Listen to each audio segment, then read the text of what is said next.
मैले चाहिँ मेरो चाहिँ 16 वर्षको उमेरमा त्यस्तो भएको हो। म चाहिँ त्यो बच्चै थिएँ त्यो बेलामा हैन। म चाहिँ यो कुराहरु कहिले एक्सपोज पनि गर्न चाहन्न। म हैन नै भन्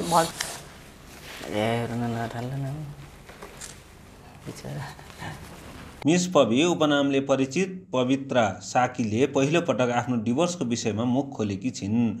9 वर्ष अघि नै विवाह डिभोर्स भएपछि आफूले ठूलो पीडा सहनु परेको र आत्महत्याको प्रयास समेत गरेको उनले बताइन्।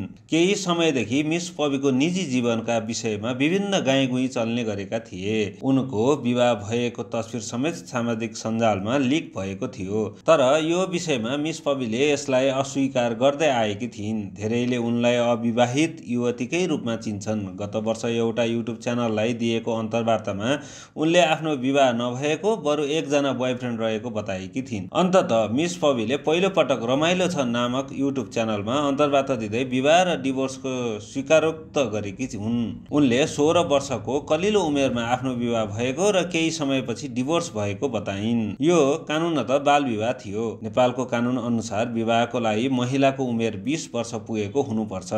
पविका अनुसार परम्परागत तर्फबाट बिहे भए पनि उनको उमेर नपुगेको कारण विवाह दर्ता भएको थिएन। डिभोर्सको कारणबारे उनले केही बोलेकी छैनन्। तर डिभोर्सपछि आफूले भोगेको पीडा सुनाउँदा उनी निकै भावविह्वल बनिन्। सो अन्तर्वार्तामा उनीसँगै कमेडियन पवन खतेवडा म्याकुरी पनि थिए। म्याकुरी पनि डिभोर्सी कलाकार हुन्। पछिल्लो समयमा उनीहरूले टिभी रियालिटी सो कमेडी दरबारमा सहकार्य गरिरहेका छन्। आफ्नो विवाह र डिभोर्सको बारेमा मिस पवि यसो भन्छिन्। मेरो 16 वर्षको उमेरमा विवाह भएको थियो। म एक्सपोज गर्न चाहन्नथेँ यो कुराहरू।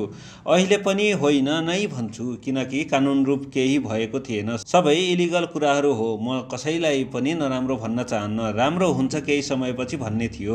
लाइफमा अगाडि बढ्नुपर्छ भन्ने पाठ सिकेँ र बच्चा उमेरमा भएको घटना हो। अहिले म 25 को हुँदा धेरै कुराहरू बुझेँ। त्यति बेला धेरै कुरा नबुझेको जस्तो लाग्छ। कतिचोटि सुसाइड गर्ने कोसिस पनि गरेँ। मलाई मेरो मम्मीले सपोर्ट गर्नुहुन्छ। तर जुन समाजबाट म आएको छु त्यहाँ डिभोर्स गरेको केटीलाई राम्रो नजरले हेरिन्नथ्यो। केटी मान्छेले अनेक नराम्रा शब्दहरू सुन्नुपर्छ। म बच्चै थिएँ। कहिलेकाहीँ सहनै नसक्ने कुराहरू गर्थे। मसित कसैले फ्रेन्डसिप गर्न चाहँदैनथे। म त्यो समाजका लागि नराम्रो भएँ। स्कुलमा पनि मेरो कोही साथीहरू भएनन्। अहिले सोच्दा एउटा दशा काट्यो जस्तो लाग्छ। मनभित्र कुरा गुम्सिएर राख्दा राख्दा मलाई पब्लिक एन्जाइटी हुन्छ। कसैले मेरो अगाडि थुक्यो भने पनि एन्जाइटी फिल हुन्छ। मलाई नै थुकेको हो जस्तो लाग्छ। विगतको घटनामा मलाई केही रिग्रेट छैन।